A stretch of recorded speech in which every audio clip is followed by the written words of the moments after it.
പുറത്തിറങ്ങിയ ഓരോ കാഴ്ചകളും ആസ്വദിച്ച് അവർ നടന്നു. പെട്ടെന്ന് തന്നെ തങ്ങൾ ആരൊക്കെയോ ഫോളോ ചെയ്യുന്നത് ധ്രുവിന് തോന്നി. ആരുടെയൊക്കെ നോട്ടം തങ്ങളിലാണെന്ന് അവന് മനസ്സിലായി. ധ്രുവിൻ നിവിയുടെ കൈകളിൽ ഒന്ന് മുറുക്കി പിടിച്ചു. പിന്നിൽ വരുന്ന ദക്ഷയെയും വൈഷ്ണവിനെയും അവനൊന്ന് നോക്കി. എന്തോ പണിയാണെന്ന് അവന് നന്നായി മനസ്സിലായിരുന്നു. അതും അമ്പലത്തിന് മുന്നിൽ ഇത്രയും ആൾക്കാരുടെ മുന്നിൽ വെച്ച് ഇറങ്ങണമെങ്കിൽ വലുതായി എന്തോ തങ്ങൾക്ക് പിന്നിലുണ്ടെന്ന് അവൻ ഉറപ്പിച്ചു. അപ്പോഴേക്കും ഒരമ്മ തൻ്റെ കുഞ്ഞിനെ കാണാനില്ലെന്നുറക്കി കരയാൻ തുടങ്ങി. ധ്രുവും വൈഷ്ണവും ദക്ഷയും നിവിയും അവരെ ഞെട്ടി നോക്കി. തിരക്കിടയിൽ കുഞ്ഞ് കൈവിട്ടു പോയെന്ന് പറഞ്ഞ് അവർ അലമുറയിട്ട് കരയാൻ തുടങ്ങി. ധ്രുവ് അവരുടെ അടുത്തേക്ക് പോയി. അപ്പോഴും നിവിയുടെ കൈ അവനിലുണ്ടായിരുന്നു, വൈഷ്ണവിൻ്റെ കൈ ദക്ഷയിലും. വീട്ടിൽ നിന്നിറങ്ങുമ്പോഴും ധ്രുവ് വൈഷ്ണവിന് മുന്നറിയിപ്പ് കൊടുത്തിരുന്നു. എന്ത് വന്നാലും ദക്ഷയുടെ കൈ വിടരുത്, ആപത്തുണ്ടെന്ന്. അവൻ വെറുതെ പറയില്ലെന്നുറപ്പുള്ളത് കൊണ്ട് തന്നെ വൈഷ്ണവ് അവളെ സുരക്ഷിതമായി തന്നിൽ ഒതുക്കി നിർത്തിയിരുന്നു. എൻ്റെ മോനെ കാണാനില്ല, അവർ കരഞ്ഞുകൊണ്ട് തന്നെ ഇരുന്നു. പാനിക്കാകണ്ട, കുഞ്ഞ് തിരക്കിൽ പെട്ട് കാണും. വൈഷ്ണവ്, ഞാൻ ദക്ഷയെ നോക്കിക്കോളാം, നീ ഓഫീസിൽ പോയി കുഞ്ഞിനെ കാണില്ലെന്ന് അനൗൺസ് ചെയ്യാൻ പറയും. ധ്രുവ് അവരുടെ അടുത്ത് നിന്ന് കുഞ്ഞിൻ്റെ ഡീറ്റെയിൽസ് ചോദിച്ചറിഞ്ഞു. അത് കേട്ട് വൈഷ്ണവ് പോയി അനൗൺസ് ചെയ്തു പറയുമ്പോൾ എല്ലാവരും പരക്കെ നോക്കി. സൂരജിൻ്റെ കണ്ണുകൾ ദേഷ്യത്താൽ ചുമന്നു. കുഞ്ഞിനെ കാണാതെ പോയാൽ ധ്രുവ് അതിൻ്റെ പുറകെ പോകുമെന്നാണ് കരുതിയത്. നിവി ഒറ്റയ്ക്ക് കിട്ടും, അപ്പോൾ തട്ടിക്കൊണ്ടു പോകാമെന്ന് കരുതി. പക്ഷെ ഇല്ല ധ്രുവ്, അവളുടെ കൈകൾ ഒന്ന് വിടുന്നു കൂടിയില്ല. ഇനി നോക്കിയിരുന്നിട്ട് കാര്യമില്ല. സൂരജ് ഫോണിൽ മെസ്സേജ് അയച്ചു. ഇനി കാത്തു നിൽക്കണ്ട, ആ കുഞ്ഞിനെ ഏതെങ്കിലും കടയുടെ ഫ്രണ്ടിൽ കളഞ്ഞിട്ട് 100 പേര് ഒരുമിച്ചിറങ്ങും. അവൻ മെസ്സേജ് അയച്ച ശേഷം വന്യമായി ഒന്ന് ചിരിച്ചു. ധ്രുവ്! വൈഷ്ണവ് ഉറക്കെ വിളിക്കുന്ന കേട്ട് ധ്രുവ് നോക്കുമ്പോൾ കാണുന്നത് തനിക്ക് നേരെ വാൾ വീശാൻ വരുന്ന ഒരു ഗുണ്ടയാണ്. ധ്രുവ് വേഗം നിവിയുടെ കയ്യിൽ മുറുകെ പിടിച്ചു പുറകിലേക്ക് മാറ്റി നിർത്തിക്കൊണ്ട് മുന്നിൽ വാൾ വീശിയവൻ്റെ കയ്യിൽ വലത് കൈകൊണ്ട് ഊക്കൂടെ പിടിച്ചു. അവൻ്റെ നെഞ്ചിലേക്ക് ചവിട്ടി. അവൻ തെറിച്ച് ദൂരേക്ക് വീണു. നിവി പേടിച്ച് ധ്രുവിൻ്റെ പുറകിൽ കണ്ണുകൾ മുറുകി അടച്ചു. ഷർട്ടിൽ അള്ളിപ്പിടിച്ചു നിന്നു. വൈഷ്ണവ് ഓടി വന്ന് ദക്ഷയെ പിടിച്ചു.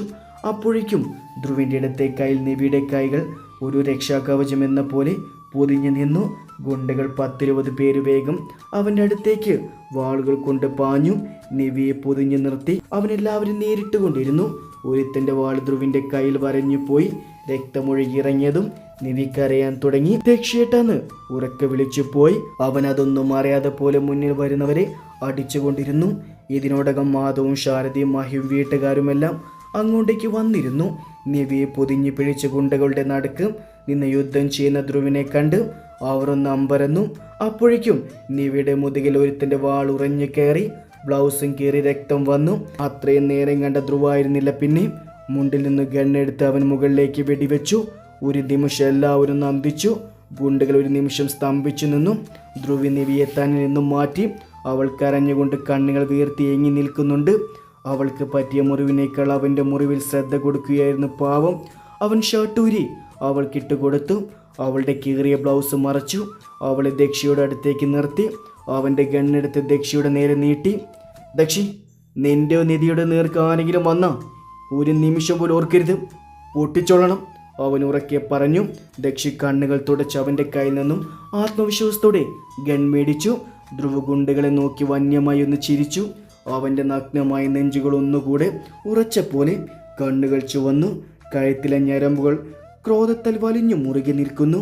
അവൻ്റെ കണ്ണുകളിൽ അപ്പോൾ കാണാൻ സാധിക്കുന്നത് ഒരു തരം പൈശാചികതയായിരുന്നു. മുന്നിൽ നിൽക്കുന്നവരുടെ മരണത്തിൻ്റെ ആയം അവൻ്റെ കണ്ണുകളിൽ തെളിഞ്ഞു നിന്നു. അവൻ മുണ്ട് മടക്കി കുത്തി മീശ പിരിച്ച് തറയിൽ കിടന്ന അരിവാൾ കയ്യിലേക്ക് എടുത്തു നിന്നു. പിന്നെ ഗുണ്ടകളെല്ലാം വളഞ്ഞു.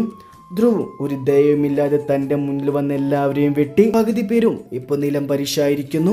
ധ്രുവിൻ്റെ പരാക്രമം തുടർന്നു കൊണ്ടേയിരുന്നു. പിന്നൊട്ടും ചിന്തിക്കാതെ വൈഷ്ണവ് അവനൊപ്പം കൂടി. അവർ ഒരുമിച്ച് നിന്ന് നേരിട്ടു. ആൾക്കാരെല്ലാം അവരെ ചുറ്റിനും കാണാനെന്ന പോലെ നിൽക്കുന്നുണ്ടായിരുന്നു. ഗുണ്ടകളെല്ലാം നിലം പരിശായതും ധ്രുവ ആൾക്കാരുടെ കൂട്ടത്തിൽ ഒരാളുടെ കയ്യിലിരുന്ന വെള്ളത്തിൻ്റെ കുപ്പി മേടിച്ച് കുടിച്ചു. എന്നിട്ട് ബാക്കി വെള്ളം സ്വയം അവൻ്റെ തലയിൽ വഴിയൊഴിച്ചു. എന്നിട്ട് കുപ്പി ദൂരേക്ക് എറിഞ്ഞു. തലയൊന്ന് കുടഞ്ഞു. പിന്നെ നിവിയെ നോക്കി. നിറഞ്ഞ കണ്ണുകളോടെ അവൾ നോക്കുന്നത് അവൻ്റെ മുഖത്തല്ല, മറിച്ച് അവൻ്റെ കയ്യിലെ മുറിവിൽ നിന്ന് വരുന്ന രക്തത്തിലാണ്. ധ്രുവ ആൾക്കാരുടെ കൂട്ടത്തിൽ നിന്ന് സൂരജിനെ പിടിച്ചു ഗുണ്ടകളുടെ നേർക്കെറിഞ്ഞു. എല്ലാവരും ഒന്ന് അന്തിച്ചു പോയി. മാഹിയുടെ അമ്മ ഉറക്കെ നിലവിളിച്ചു, അയ്യോ എൻ്റെ മോന്, എടെ കാല, എന്റെ കൊച്ചെന്ത് ചെയ്തടാ? അവർ ധ്രുവിന് നേരെ ചീറിയതും അവൻ വെട്ടിത്തിരിഞ്ഞ ഒരു നോട്ടം നോക്കി. ആ നോട്ടം മാത്രം മതിയായിരുന്നു അവൻ വാ പൊത്തി പുറകിലേക്ക് നിൽക്കാൻ. എന്നിട്ട് തറയിൽ വേദന കൊണ്ട് പൊളിയുന്ന ഒരു ഗുണ്ടയുടെ നടുവിലേക്ക് അവൻ ആഞ്ഞു ചവിട്ടി. അവൾ ഉറക്കെ നിലവിളിച്ച് പറയാൻ തുടങ്ങി. പറയണം പൊന്നു ഡാഷ് മോനെ, നിന്നേക്ക് ഇങ്ങോട്ട് പറഞ്ഞു വിട്ടത് ആരാന്ന്? അയാൾ അലറിക്കരഞ്ഞുകൊണ്ട് പറഞ്ഞു. പേരറിയില്ല, ഫോണിൽ നമ്പറുണ്ട്. അയാൾ കരഞ്ഞുകൊണ്ട് എങ്ങനെയോ പറഞ്ഞു. സൂരജ് എണീക്കാൻ നോക്കിയതും ധ്രുവ് വീണ്ടും അവനെ ചവിട്ടി നിലത്തേക്കിട്ടിട്ട് അവൻ്റെ നെഞ്ചിലേക്ക് കാലൂക്കൂടെ ചവിട്ടി നിന്നു. അപ്പോഴേക്കും സൂരജിൻ്റെ വായിൽ നിന്നും രക്തം പുറത്ത് ചാടിയിരുന്നു. വൈഷ്ണവ ഗുണ്ടയുടെ ഫോണിൽ നിന്നും അങ്ങേര് പറഞ്ഞ നമ്പറിലേക്ക് വിളിച്ചു.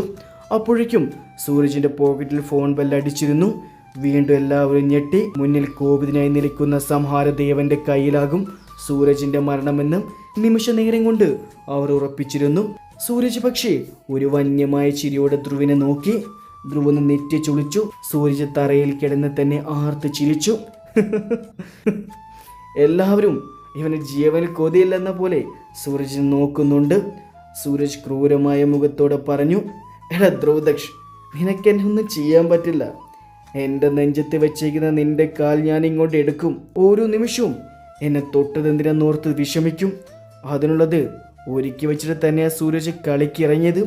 സൂരജിൻ്റെ പരിഹാസം നിറഞ്ഞ ചിരി കാണും തോറും ധ്രുവിൻ്റെ മുഖം വീണ്ടും വന്യതയിലേക്ക് മാറുന്നുണ്ടായിരുന്നു. എനിക്കിപ്പോൾ ഇവിടെ വെച്ച് വല്ലതും സംഭവിച്ച പിന്നെ നിന്റെ അച്ഛനമ്മയും ജീവനോടെ കാണില്ല. ധ്രുവൻ നെറ്റി ചുളിച്ചു. നിവിയും ദക്ഷയും മറ്റുള്ളവരും ഒന്ന് ഞെട്ടിപ്പോയി. ദക്ഷ അവൻ്റെ നെഞ്ചിൽ നിന്നും പതിയെ കാലെടുത്തു. സൂരജ് തറയിൽ നിന്ന് എഴുന്നേറ്റ് കൈകുത്തിയിരുന്നു. രക്തമൊന്ന് തറയിലേക്ക് തുപ്പി. അവൻ ധ്രുവിനെ നോക്കി. ധ്രുവ് കൈകെട്ടി അവനെ തന്നെ വെറുതെ നോക്കി നിന്നു. എടാ IPS ഓഫീസറെ, ഞാൻ നിനക്കൊരു അവസരം തരാം. എൻ്റെ ഭാര്യ എനിക്ക് തന്ന നിന്റെ അച്ഛനെ അമ്മയും വെറുതെ വിടാൻ പറയാം. നിന്റെ ഏത് ഭാര്യ? നീ എന്നെ നന്നാവാൻ സമ്മതിക്കല്ല മോനെ. ദേ ആ നിൽക്കുന്ന നിവേദ്യ, അവളിങ്ങ് തന്നാൽ മതി. പിന്നെ നിന്റെ കൺവെട്ടെന്ന് ഞാൻ വരില്ല മോനെ. ഇല്ലെങ്കിൽ നീ എന്തു ചെയ്യും? ധ്രുവ് ഒരു പുരികമൂർത്തി ചോദിച്ചു. നിനക്ക് ഇനിയും എന്നെ മനസ്സിലായില്ല ധ്രുവദക്ഷ്. എനിക്കല്ല സൂരജ്, നിനക്കാ ഒരു തേങ്ങ മനസ്സിലാകാത്തത്. നീ എൻ്റെ പെണ്ണിനെ കൊണ്ടുപോയി വിൽക്കാൻ കൊടുക്കുന്ന ധർമ്മരാജ് ഇപ്പോൾ എവിടെയാണെന്ന് നിനക്കറിയോ? എല്ലാവരും ഒന്ന് ഞെട്ടിപ്പോയി. അതിലുപരി സൂരജ് ഒന്ന് നെട്ടി. എന്തേ നിന്റെ നാഹം ഇറങ്ങിയോ?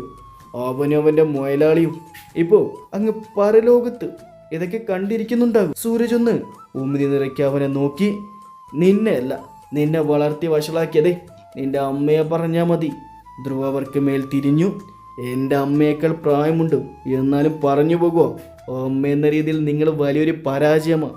നിങ്ങളെ മോനെ സ്നേഹമൂത്തിൻ്റെ കൊച്ചിനെ കിട്ടിയതല്ല, അവളെ കോടിക്കണക്കിന് പൈസക്ക് വില ഉറപ്പിച്ചുകൊണ്ട് കെട്ടിയതാ. ദൈവഭാഗ്യത്തിന് അന്ന് ആക്സിഡന്റ് രൂപത്തിൽ ഇവൻ പോയത് കൊണ്ട് എൻ്റെ കൊച്ചു രക്ഷപ്പെട്ടു. ഇപ്പോൾ ഉള്ളവൻ്റെ രണ്ടാം വരവ് പോലും വീണ്ടും ഇവളെ മാർവാടിക്ക് കൊണ്ടുകൊടുക്കാനായിരുന്നു. പൈസയ്ക്ക് വേണ്ടി ഇത്രയും തരം തായുന്ന തേർഡ് റേറ്റ് ചേറ്റ. അവൻ്റെ വെളിപ്പെടുത്തലിൽ എല്ലാവരും ഞെട്ടിപ്പോയി. സൂരജിൻ്റെ മുഖഭാവം കണ്ടപ്പോൾ അത് ശരിയാണെന്ന് എല്ലാവർക്കും മനസ്സിലായി. ധ്രുവ് വീണ്ടും സൂരജിനെ നോക്കി. പിന്നെ നീ എൻ്റെ വീട്ടിൽ കയറി എൻ്റെ അച്ഛനെയും അമ്മയും ദേഹത്ത് തൊടാൻ മാത്രം വളർന്നിട്ടില്ല. എൻ്റെയൊക്കെ വാലാട്ടിപ്പട്ടികൾ ഗേറ്റിനകത്ത് എത്തുന്നതിന് മുന്നേ തന്നെ എൻ്റെ അച്ഛൻ അവനൊക്കെ ഇങ്ങ് ആശുപത്രിയിൽ എത്തിച്ചിട്ടുണ്ട്. എന്നോട് കളിക്കുന്നതിനേക്കാൾ ഭയക്കണം എൻ്റെ അച്ഛനെ. കാരണം ദേഷ്യം വന്ന എൻ്റെ അച്ഛൻ എന്നേക്കാൾ മോശമാണ്. ഗൺ സൂക്ഷിക്കുന്ന പൂജിക്കാനല്ലെന്ന് അവന്മാർക്ക് മനസ്സിലായിട്ടുണ്ടാകും. ഇതോടെ സൂരജിനാകെ എന്ത് ചെയ്യണമെന്ന് അറിയാതെയായി. ഇന്ന് എൻ്റെ ഭാര്യയെ വിൽക്കാൻ നോക്കി ഇവൻ നാളെ സ്വന്തം അമ്മയും സഹോദരങ്ങളെ വിൽക്കും. പാവപ്പെട്ട പെൺകുട്ടികൾ എത്ര പേര് ഇവന് ഇരയായിട്ടുണ്ടെന്ന് പോലും അറിയില്ല. ആ കൂട്ടത്തിൽ നിങ്ങളുടെ മക്കൾ കാണും. ഭയം കൊണ്ട് മൂടി വെച്ചിരിക്കുന്നാവും അവർ. അതുകൊണ്ട് ഞാനല്ല, നിങ്ങൾ തീരുമാനിക്കും ഇവനെപ്പോലുള്ളവർ എന്ത് വേണമെന്ന്. നാട്ടുകാരെല്ലാം സൂരജിന് നേരെ വളഞ്ഞു. അവൻ ആക്രമിക്കാൻ തുടങ്ങി. മഹി കണ്ണടച്ച് നിന്ന് കളഞ്ഞു. നിവി ധ്രുവിന്റെ നെഞ്ചിലേക്ക് ചേർന്നു. ജനങ്ങൾ തല്ലിക്കൊന്ന പെൺമാഫിയ തലവനായി സൂരജ് മാധ്യമങ്ങളിൽ നിറഞ്ഞു നിന്നു. എന്നിട്ട് എന്തായി? കൂട്ടത്തിലുള്ള കുഞ്ഞു ശബ്ദം അവിടെ മുഴങ്ങി കേട്ടു. പറ ധ്രുവിക, എന്തായി? നിന്റെ അച്ഛമ്മയെ തട്ടിക്കൊണ്ടു പോകാൻ വന്ന വില്ലനെ കൊന്നു? കുറച്ച് കൗതുകത്തോടെയാണ് ഒരു കുട്ടി ചോദിച്ചത്. പിന്നെ അല്ല, എൻ്റെ അച്ഛൻ തോക്കെടുത്ത അമ്പലത്തിൽ വെച്ച് ആ രാക്ഷനെ വീട്ടി വെച്ച് കൊന്നു. എൻ്റെ അച്ഛൻ പോലീസല്ലേ? ഇത് തള്ളി മറിക്കുന്ന ധ്രുവിൻ്റെയും നിവിയുടെയും മക്കൾ ധ്രുവിക, ധ്രുവദക്ഷ്. കാണാൻ ധ്രുവിനെ പോലെ തന്നെയാണ് അവൻ്റെ കണ്ണുകളും മൂക്കും ചുണ്ടും ആ നുണക്കുഴിയും. അച്ഛൻ്റെ ചായ ആണെങ്കിലും നാക്ക് നമ്മുടെ നിവിയുടെയാണ്. 1ാം ക്ലാസ്സിലാണ് ആള്. അച്ഛൻ്റെ വീരകഥകൾ ഓരോന്നായി എന്നും കുട്ടികളോട് പറയുന്നതാ. അച്ഛൻ അവളുടെ ഹീറോ. അപ്പോൾ നിന്റെ അമ്മ കഴിഞ്ഞ ദിവസം പത്രത്തിൽ വന്ന എന്തിനാ? ഓ ഗോഡ്, അത് ഞാൻ പറയാം. വേറൊരു പെൺകുട്ടി പറഞ്ഞു. അത് മറ്റാരുമല്ല, ദക്ഷിയുടെ പുത്രി വൈകയാണ്. അവളും സംശയം വേണ്ട അച്ഛൻ്റെ മോള്. കാശിൽ ദക്ഷിയെ പോലെയാണ്, സ്വഭാവം വൈഷ്ണവിനെ പോലെ. അത് നിവ്യമ്മ പത്രത്തിൽ വന്നത് പുതിയ കേസായി ബന്ധപ്പെട്ട നിവ്യമ്മ കേസ് വാദിക്കുന്ന വക്കീല്. അപ്പോഴേക്കും ബെല്ലടിച്ച് സ്കൂൾ വിട്ടു. വൈകിയും ധ്രുവികയും ബാഗ് തൂക്കി പുറത്തേക്ക് വന്നതും അവരെ കാത്തുന്ന പോലെ മഹാദേവനുണ്ടായിരുന്നു. മൂവരും വീട്ടിൽ വന്നപ്പോൾ എല്ലാവരും ഹാളിലുണ്ട്. തറയിലിഴഞ്ഞ് കളിക്കുന്ന 1.5 വയസ്സ് പ്രായമുള്ള കുഞ്ഞു ചെക്കനെ കണ്ട് അവർ അവൻ്റെ അടുത്തേക്ക് ഓടി. വേദവ ദക്ഷ് 2ാമത്തെ പുത്രനാണ്. അമ്മയെപ്പോലെ ആണെങ്കിലും ചെക്കൻ കുഞ്ഞിലത്തെ ധ്രുവിൻ്റെ സ്വഭാവമാണെന്ന് പ്രിയമത പറയുന്നത്. മഹാദേവനും പ്രിയമതയ്ക്കും ദേവിയമ്മയ്ക്കും ആരോഗ്യ പ്രശ്നങ്ങളുണ്ട്. പ്രായം കൂടിയതിൻ്റെ നിവിയും ദക്ഷിയും ഇപ്പോൾ വക്കീലാണ്. ദക്ഷി ഇപ്പോഴും പഴയ പോലെ തന്നെ ആരുമില്ലാത്തപ്പോൾ നിവിയുടെ സാരിയിൽ തൂങ്ങി നടക്കുന്നത് കാണാം. വൈഷ്ണവും ദക്ഷിയും അവർക്കൊപ്പം തന്നെയാണ് താമസം. വൈഷ്ണവ് ആദ്യം സമ്മതിച്ചില്ലേലും ഏട്ടൻ്റെ സ്നേഹം ഇനിയാവോളം മരണമെന്ന് പറഞ്ഞ് നിവി സെൻറ്റി അടിച്ചു. പാവത്തിനെ പിടിച്ച് അവിടെ നിർത്തിയിട്ട് വർഷങ്ങളായി. ആമിപ്പോൾ വലിയ കുട്ടിയായി. പുതിയ അമ്മയുമായി നല്ല കൂട്ടാണ്. എന്നാലും ആഴ്ചയിലൊരിക്കൽ നിവിയെ വിളിക്കും കക്ഷി. മാൾ അവളുടെ പേരൻസിനെ കൂടി വിദേശത്ത് പോയി. ധ്രുവി നിവിയെ അത്രയും പ്രണയിക്കുന്നെന്ന് അവൾക്ക് മനസ്സിലായിരുന്നു. ഇതുവരെ കല്യാണമൊന്നും കഴിച്ചിട്ടില്ല. കാത്തു പിന്നെ അങ്ങോട്ടേക്ക് വന്നിട്ടില്ല. ഇനി ഇങ്ങോട്ട് വിടരുതെന്ന് മഹാദേവൻ അവളുടെ പേരൻസിനോട് പറഞ്ഞു. മഹി ആതിരയെ കല്യാണം കഴിച്ചു. ആദ്യമൊക്കെ പൊരുത്തപ്പെട്ടു പോയില്ലെങ്കിലും പോകെ അവരും ജീവിച്ചു തുടങ്ങി. മഹിയുടെ അച്ഛൻ അന്നത്തോടെ ഹാർട്ട് അറ്റാക്ക് വന്ന് മരിച്ചു. അതോടെ അമ്മ ഒന്ന് ഒതുങ്ങി. വേദിക ഒരു വില്ലേജ് ഓഫീസിനെ കെട്ടി ആളുടെ വീട്ടിലാണ്. ശാരദയ്ക്ക് നല്ല മാറ്റമുണ്ട്. നിവി അവരെ സ്നേഹം കൊണ്ട് മാറ്റിയെടുപ്പിച്ചു. സ്വന്തം പെൺമക്കളെക്കാൾ കൂടെ ഉണ്ടാകുന്ന നിവിയും വൈഷ്ണവുമാകുമെന്നും അവർ ഇതിനോടകം തിരിച്ചറിഞ്ഞു എന്നതാണ് സത്യം. ഇപ്പോൾ മാധവനൊപ്പം കൃഷിയൊക്കെ ചെയ്തു പോകുന്നുണ്ട്. മാസത്തിൽ വൈഷ്ണവ് വന്ന് അവനൊപ്പം വീട്ടിൽ കൊണ്ടുവരാറുണ്ട്. കൊച്ചുമക്കളോടൊക്കെ വലിയ സ്നേഹമാണ് ഇപ്പോൾ. ഉത്സവം പ്രമാണിച്ച് എല്ലാവരും നിവിയുടെ വീട്ടിൽ വന്നതാണ്. വീടെന്ന് നിവിയും വൈഷ്ണവും ചേർന്ന് പുതുക്കിയിട്ടുണ്ട്. കൂടുതൽ മുറികളും മറ്റും വെച്ചിട്ടുണ്ട്. ഇതേപോലെ എല്ലാവരും കൂടുമ്പോൾ ഒത്തുനിൽക്കാൻ പറ്റിയ വിധം വലിയ തറവാട് പോലെ ഹാളിൽ ചിരിച്ചുകൊണ്ട് നിൽക്കുന്ന അവളുടെ അമ്മയുടെ ഫോട്ടോയുമുണ്ട്. മരത്തിന് താഴെ കസേരയിട്ട് വിശേഷങ്ങൾ പറയുകയാണ്. മാധവനും മഹാദേവനും വൈഷ്ണവും മഹിയും ആതിരയുടെയും വേദികയുടെയും ഭർത്താക്കന്മാരും പറമ്പിലാണ്. ദക്ഷ് ഇതുവരെ എത്തിയിട്ടില്ല. പെണ്ണുങ്ങളെല്ലാം അടുക്കളയിലും. വൈകിട്ട് എല്ലാവരും അമ്പലത്തിൽ പോകാൻ നിൽക്കുവാണ്. എല്ലാവരും വന്നിട്ട് 2 ദിവസമായി. ഇന്ന് തുടക്കമാണ് ഉത്സവത്തിൻ്റെ. ദക്ഷയുടെ റൂമിലാണ് നിവിയും ദക്ഷയും ആതിരയും വേദികയും. കുഞ്ഞുങ്ങളെ അമ്മമാരുടെ കയ്യിൽ ഏൽപ്പിച്ചിട്ടുണ്ട്. എൻ്റെ പൊന്നു നിവി, നീ മുഖം നേരെ വെക്ക്. ഏട്ടൻ വരും. നിന്റെ ഏട്ടൻ എപ്പോഴും ഇങ്ങനെയാ, സമയത്തിന് വരില്ല. തിരക്ക് കണ്ടാൽ തോന്നും ലോകത്തിലെ കേസുകളെല്ലാം തെളിയിക്കുന്നത് നിന്റെ ചേട്ടനാണെന്ന്. നിവി ചേച്ചി എന്തെങ്കിലും അത്യാവശ്യമാണ്ടോകും. അതെ ചേച്ചി, മുഖം നേരെ വെച്ചിട്ട് അങ്ങോട്ട് കൊരിങ്ങേ. നിവി മുഖം ഒന്ന് കോട്ടിയിട്ട് കണ്ണാടിയിലേക്ക് നോക്കി. നെറ്റിയിൽ സിന്ദൂരം അണിഞ്ഞു. ഭർത്താവ് വന്നില്ലെങ്കിൽ എന്താ, ഇപ്പോഴും ഭർത്താവ് സെലക്ട് ചെയ്ത് വെച്ചിട്ടല്ലേ പോകുന്നത് ഡ്രസ്സൊക്കെ. പാവം, ഇപ്പോഴും ഏട്ടൻ കട്ടിലെടുത്ത് വെക്കണം ഈ വക്കീലമ്മ ഇടുന്ന ഡ്രസ്സ്. അതിൻ്റെ ഏട്ടനല്ലേ ആവശ്യമില്ലാത്ത ശീലങ്ങളൊക്കെ പഠിപ്പിച്ച്. വേദികയും മാതിരിയും അവളുടെ വെപ്രാളവും പിണക്കവും ചിരിയോടെ നോക്കി നിന്നു. നിവി അവരേക്ക് കൂർപ്പിച്ച് നോക്കി. അവളുടെ റൂമിലേക്ക് പോയി. അവിടെ കണ്ട കാഴ്ച കണ്ട് അവളൊന്ന് ഞെട്ടി. വേദുവിൻ്റെ അപ്പുറത്തും ഇപ്പുറത്തും കട്ടിൽ കിടന്ന കഥ പറയുന്ന ധ്രുവികയും ദക്ഷവും ദക്ഷിനെ കണ്ടതും അവളുടെ കണ്ണുകൾ മിഴിഞ്ഞു പോയി. കറുത്ത ബ്ലൗസും നേരിയ സാരിയും ഉടുത്തു മുല്ലപ്പൂവും ചൂടി കണ്ണുകളിൽ കരി എഴുതി നിൽക്കുന്ന നിവിയെ കണ്ടു. അവൻ്റെ മുഖമൊന്ന് ചുവന്നു. നിവി മുഖം കുറിപ്പിച്ച് അവനെ നോക്കി. അച്ചു, അമ്മയ്ക്ക് ദേഷ്യം വരുന്നുണ്ട്. ജീവൻ വേണമെങ്കിൽ ഓടിക്കോ. അങ്ങനെയൊന്നും നിന്റെ വക്കീലമ്മ എന്നെ കൊല്ലില്ല മോളെ. ധ്രുവൊന്ന് മലർന്ന് കിടന്ന് നിവി അവന്റെ നെഞ്ചിലേക്ക് വലിച്ചിട്ടു. ധ്രുവൻ നിവിയും അവരുടെ 2 മക്കളും മാത്രമുള്ള ലോകം.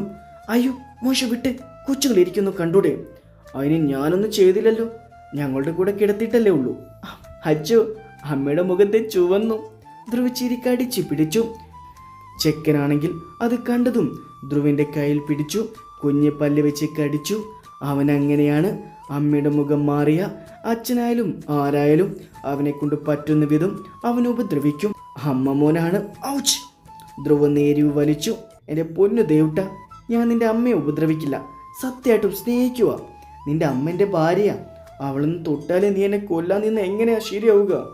ധ്രുവിൻ്റെ പറച്ചിൽ കേട്ട് ധ്രുവികയും നിവിയും ചിരിക്കാൻ തുടങ്ങി. ധ്രുവ് അവരെ കൂർപ്പിച്ച് നോക്കുന്നുണ്ട്.